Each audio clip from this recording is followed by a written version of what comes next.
Hi there and welcome to Lorena's Labyrinth. My name's Anna Pirelli. The comments that you see here are my views, beliefs, opinions, and sometimes they are not even my fully formed views, beliefs, and opinions. However, they are my understandings. Please do retain an open mind and reflect on any of the content and your comfort levels. If your views differ, please feel free to leave a comment. Also remember, it is possible to disagree in respectful ways. My way is not necessarily your way and vice versa. You might also find that some of the content on this playlist in regard to spiritual or universal laws, it resonates with you, meaning it feels right to you, while other laws may not feel right or they may not feel comfortable. If this is the case, the information is either not right for you or it is not right for you right now, and it might never be right for you at any given time. It really doesn't matter. As an earthy and practical person, I can put my hand up with all honesty and say that I have at different times had the same feelings about some of the content in here. And with some of them, I still have a level of skepticism within my viewpoints, but I choose to retain an open mind about the things that I don't fully understand for a few reasons. Firstly, because I believe it would be supreme arrogance to think that we all know all of the answers while we have a body. And because what is right for one of us is not necessarily right or suitable for all of us, and I choose to respect the differences. Please do leave your opinions, beliefs. Feel free to argue the points in a respectful way with any of the content on the slides and even my interpretations. And if you feel that you can add clarity around some of the content, we would all love to see it. Thank you. For now, though, let's explore the laws. All creation is governed by law. The principles that operate in the outer universe, discoverable by scientists, are called natural laws. But there are subtler laws that rule the hidden spiritual planes and the inner realm of consciousness.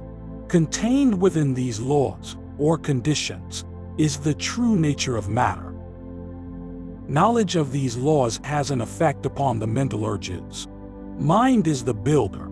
Stay in full mindfulness of the application of universal law as related to self and to others, and know that in love all life is given, in love all things move.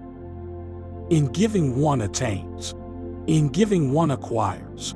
In giving, love becomes the fulfillment of desire, guided and directed in the ways that bring the more perfect knowledge of self as related to the universal, all-powerful, all-guiding, all divine influence in life.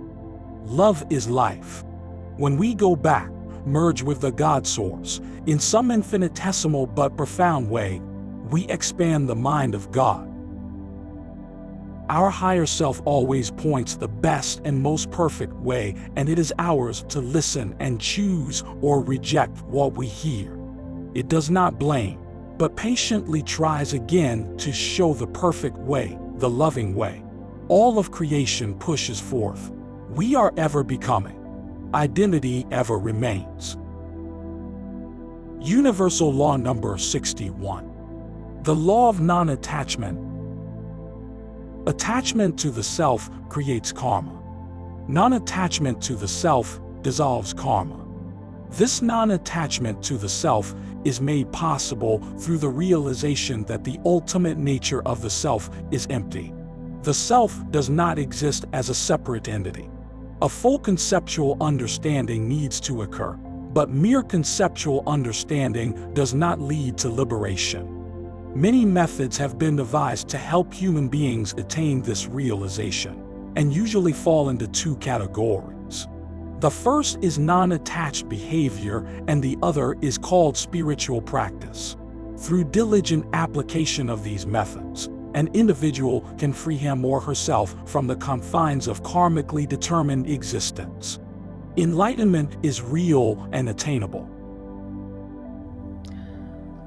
I must be honest, there are times when I wonder if the wording of these type of passages are like an attack on the brain cells because it was written at least 100 years ago, if not 150. So if we translate the words attachment to self as being selfishness and self-absorption, then yes, I can see that creates karma. But then doesn't everything Everything that we do has a consequence to it, for better or worse. So whether we're selfish or unselfish, I believe that we're going to incur positive or negative karma, or desirable or undesirable karma. But more specifically, I interpret the words of non-attachment to self as the point of being, where we're less self-serving and where we seek through our actions and words and deeds to ensure that we are considerate to everybody within our circle and even people outside of our circle. We have a recognition that what we do for one person, we do for all of us. And the idea that the self is empty, I interpret that in the first instance as saying, because it's easy to do, we're an empty vessel, lift the lid and look down in there and there's nothing inside. I'm not sure that I agree with this, and I know that actually I'm being a bit facetious there. I'm not convinced either that the divine creator is nothing, okay? When I was working on quotes the other day, I read one that said something along the lines of, I'm not convinced we need to know everything, and sometimes we just need to have faith. And in many ways, when we talk about the nature of self as being empty, my attitude is, well, maybe it is. I do understand, though, that the self is not a separate entity, but how do we define self anyway? Is that the ego? Is that the lower self aspect? Is that the higher self aspect? The law says a full conceptual understanding needs to occur. Well, that might be true. Is it relevant to the right here and right now in this present moment? I also read the words of non-attached behaviours, and I can see how this can be problematic on the earth plane from a psychological perspective, and this is based upon my social work stuff and my training in mental health. I can see that it might encourage personality disorders or even detachment disorders with a disconnection from each other, and that perhaps rather than bringing people together and uniting them in the spirit of brother and sisterhood, as all the other laws seem to uphold, that this particular, the way it's explained anyway, the law of non-attachment, could actually have a polar opposite effect, okay? And that would be pretty unhealthy if we are talking about non-attachment to other people.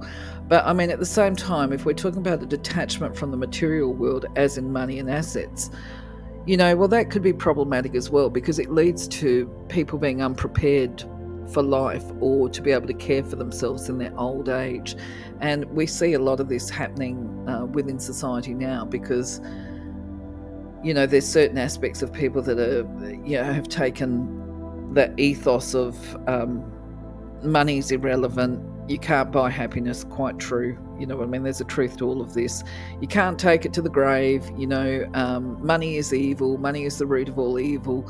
All of this kind of stuff. So they've embraced these kind of concepts, and then in the process have left themselves vulnerable due to a lack of preparation for themselves, and their own self-care.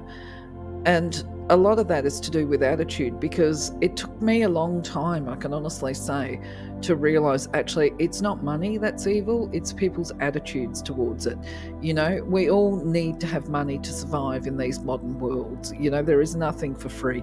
I mean, depending on where you live, I don't know of anywhere in Australia where you could go and just live off the land and not have to pay rent or overheads and grow enough product to be able to survive, and it's just not a possibility here. But if you're working and you're generating income and you actually earn a lot of money, well, you can do a lot of good with that. You can develop philanthropic endeavours, and when you pass away, if you end up ending up with more money than a bear can poo in the woods or whatever, you can leave that money to a good cause. So in some ways, I guess what we're talking about is having a balanced approach to both relationships and material pursuits. If we're talking about a spiritual detachment, I can see the relevance to this within an energy context, okay? And to put this into perspective, it's because when we're manifesting, or if we're sending healing or doing any form of energy work, we have to be able to detach and put it down and walk away from it, because if we attach to the outcome, then we potentially can block the receipt of the energy. So this is why you will find that people that do healing work or any type of metaphysical activity, whether it's psychic readings or whatever, that they will go to somebody else to ask them to send the healing or to do the healing, because they're aware that they're attached to the outcome. Now, to put this into perspective, let's say somebody that you love and adore has just been diagnosed with an illness that could prove to be fatal. Okay, the person that might be a healer will send healing to that loved one, but the fact of the matter is they care too much. Gosh, gee, this sounds dreadful. They care so much, they will not cope terribly well as a human being in most instances if that person were to pass, whereas somebody who is not a family member will be able to care enough to really put their heart into sending healing to that person, but will be able to accept the outcome as being part of the divine plan if that person were to transition and leave their body behind at that time. So this is what I'm saying. There is care and caring too much. Caring too much can block. So there has to be that level of detachment there so that we don't interfere and act as obstacles to the divine healing process. What more can I say about that? I think what I'm going to say about that is that I'm going to interpret this as detachment is not about letting go and not caring. It's about releasing the desire to control the outcomes of relationships, of people, and of circumstances.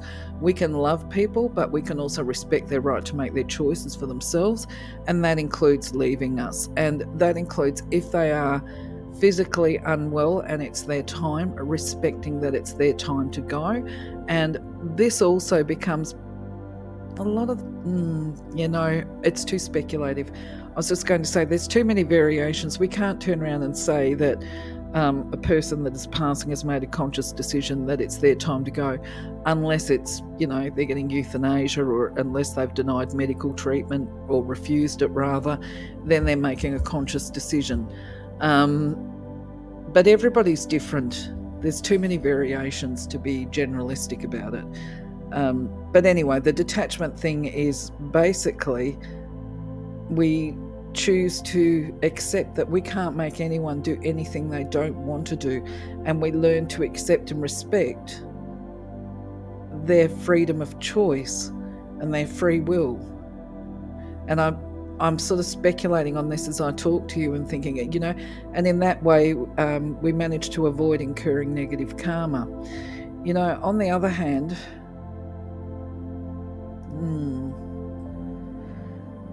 other hand, I have a bit of a question mark about this business of unselfishness dissolving karma.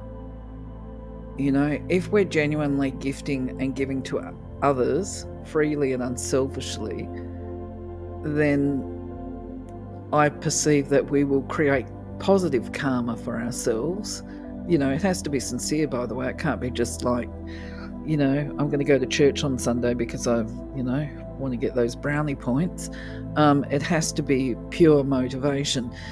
So I guess if that's what we're talking about, then maybe selflessness does dissolve any negative karma. Certainly it would balance the karma, I would imagine. But I do have a question mark there for negative karma disappears. I don't know. What do you believe? What do you think? I do believe, as I pause and think about this, I do believe that enlightenment and understanding is real and attainable for all of us, and not just a select handful.